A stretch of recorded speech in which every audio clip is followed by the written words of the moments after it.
అనవసరమైనటువంటి ఆర్భాటాలు, పూల ఖర్చులు, తిండి ఖర్చులు. ఇదివరకు రోజుల్లో వివాహం అంటే మొట్టమొదటి ఏమడిగేవారంటే పప్పన్నం పెట్టండి అనేవారు. ఇప్పుడు ఆ పప్పు తప్ప మిగతా అన్ని ఐటమ్స్ ఉంటున్నాయి.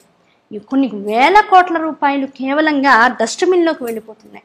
రోజుకి ఇండియాలో సగటున ఒక 1,50,000 పెళ్ళిళ్ళు జరుగుతాయట.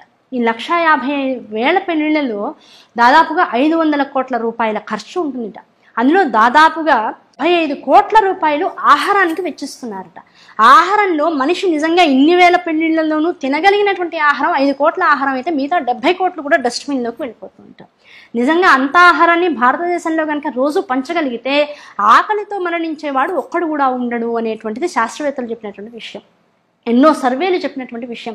అటువంటి ఆహారాన్ని తినగలిగినటువంటి స్థాయిని మించి ఇంట్లోనే ఒక పప్పు, ఒక కూర, ఒక పచ్చడి చేసుకుంటే బాబాయ్ వాళ్ళు ఎక్కువ అయిపోయిందని ఆదివారం నాడు అనుకుంటూ ఉంటాం. అలాంటిది ఒక వివాహంలో ఒక మనిషి ఆకలి తీరేంత పెట్టగలిగేంత దానికి మించి ఎన్నో పదార్థాలు చేస్తే ఎంతమంది తింటారు, ఎన్ని తింటారు? ఆ తిన్నదానిలో 10 ఆవగా వడ్డించుకుని ఒక 2 తిని మిగతాదంతా పడేస్తున్నారు. ఆ